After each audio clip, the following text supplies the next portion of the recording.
चलिए आज बात करते हैं इतिहास के सबसे दिलचस्प दार्शनिक संवादों में से एक के बारे में। सोचिए, एक ऐसी बहस जो 2000 साल पहले हुई लेकिन आज भी हमें यह सोचने पर मजबूर कर देती है कि हम असल में हैं कौन। तो चलिए इस कहानी में गहरे उतरते हैं। तो देखिए, इस पूरी कहानी के दिल में हैं दो बहुत ही असाधारण लोग।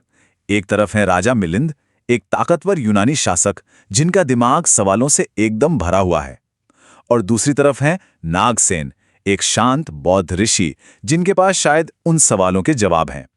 उनकी ये मुलाकात समझिए पूरब और पश्चिम के विचारों का एक महासंगम थी।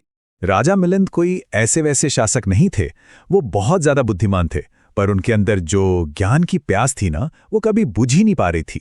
उन्हें लगता था कि भाई कोई है ही नहीं जो उनके मुश्किल सवालों का सामना कर सके, और ये उनका कोई घमंड नहीं था, बल्कि सच को जानने की एक गहरी बेचैनी थी। तो आखिर वो कौन सी चीज थी जो इतने शक्तिशाली राजा को अंदर ही अंदर परेशान कर रही थी? आइए जरा उस दौर में चलते हैं जिसने इस महान बहस को जन्म दिया। देखिए, राजा मिलिंद को इतिहास में मिनांडर के नाम से भी जाना जाता है। वो एक यूनानी थे और उत्तरी भारत के एक बहुत बड़े हिस्से पर राज करते थे। ये वो जमाना था जब सिकंदर की यूनानी विरासत भारत की गहरी आध्यात्मिक परंपराओं से मिल रही थी। मतलब संस्कृतियों का एक बड़ा ही अनोखा मेलजोल था, और मिलिंद उसी दुनिया की पैदाइश थी। मिलिंद ने अपने वक्त के हर जाने माने गुरु से सवाल किए, लेकिन कोई भी उन्हें संतुष्ट नहीं कर पाया। उनका दिमाग ना बस एक ही बुनियादी सवाल पर आकर अटक गया था कि ये मैं क्या है। ये एक ऐसा बौद्धिक संकट था जिसने उन्हें सच की खोज पर निकलने के लिए मजबूर कर दिया।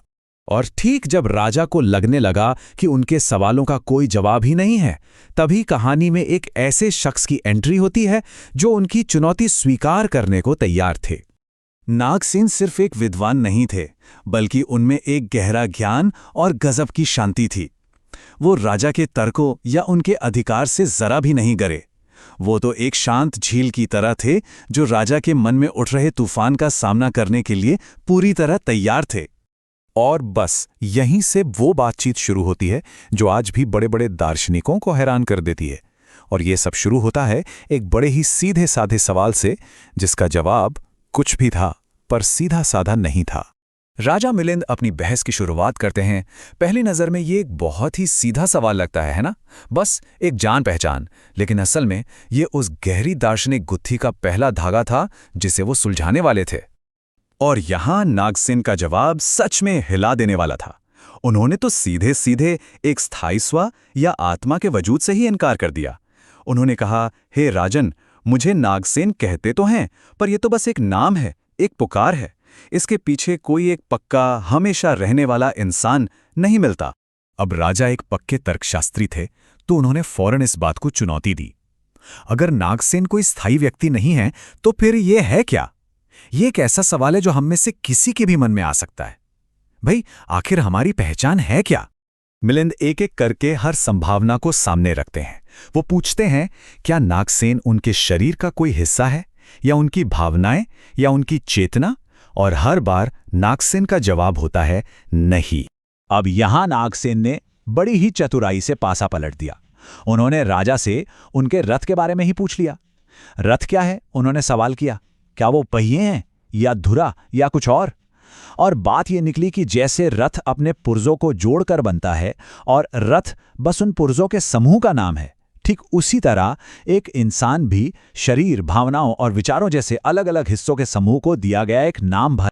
तो यहां सबसे जरूरी बात यह है, इसे कहते हैं अनात्म या नो सेल्फ का सिद्धांत। इसका मतलब ये बिल्कुल नहीं है कि हम हैं ही नहीं, बल्कि ये कि कोई एक स्थायी, कभी न बदलने वाला मैं हमारे अंदर नहीं है। हम सब एक नदी की तरह हैं, हमेशा बहते हुए, हर पल बदलते हुए, फिर भी एक पहचान बनाए हुए। लेकिन अगर कोई स्थायी आत्मा नहीं है, तो फिर इस बहस से और क्या बातें निकलती हैं? मिलिंद के पास अभी और भी सवाल थे, खासकर पुनर्जन्म और कर्म को लेकर। ये सवाल तो मन में आएगा ही। अगर कोई आत्मा एक शरीर से दूसरे शरीर में नहीं जाती, तो फिर ये पुनर्जन्म का सिलसिला कैसे चलता है? कौन है जो अपने कर्मों का फल भुगतता है? और एक बार फिर नागसेन एक ऐसा जवाब देते हैं जो सुनने में विरोधाभासी है, पर बहुत गहरा है। और ये जवाब हमें एक और बड़ी खूबसूरत मिसाल की तरफ ले जाता है। इसको समझने के लिए जरा एक जलते हुए दिए के बारे में सोचिए। अब उस दिए से एक और दिया जलाया जाता है, तो दूसरे दिए की जो लौ है वो न तो हूबहू पहले वाली लौ है और ना ही उससे पूरी तरह अलग है ना? वो उसी से तो पैदा हुई है। बस इसी तरह जीवन की चेतना की धारा भी एक जन्म से दूसरे जन्म में बहती रहती है, बिना किसी स्थायी आत्मा। अच्छा, तो फिर कर्म का क्या? नागसेन समझाते हैं कि जैसे कोई किसी के लगाए आम के पेड़ से फल चुराकर ये नहीं कह सकता कि ये वो आम है ही नहीं जो लगाए गए थे, ठीक उसी तरह हमारे कर्मों का नतीजा हम तक पहुंच ही जाता है। कर्म तो बस कारण और परिणाम की एक कड़ी है जो जीवन की धारा के साथ साथ चलती रहती है, भले ही कोई स्थायी करने वाला ना हो। तो ये जो पूरी बातचीत थी, ये सिर्फ कुछ दार्शनिक पहेलियों को सुलझाने के बारे में नहीं थी।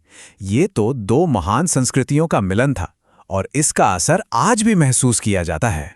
मिलिंद पन्ह या मिलिंद के प्रश्न नाम का ये ग्रंथ बौद्ध साहित्य का एक शाहकार बन गया। ये दिखाता है कि कैसे तर्क और ज्ञान का इस्तेमाल करके जीवन के सबसे गहरे रहस्यों को समझा जा सकता है। और इसकी जो सरल मिसालें हैं ना, वो मुश्किल से मुश्किल विचारों को आज भी आसान बना देती हैं। और आखिर में राजा मिलिंद पूरी तरह से संतुष्ट थे। उनका अहंकार शांत हो चुका था और ज्ञान की प्यास बुझ चुकी थी।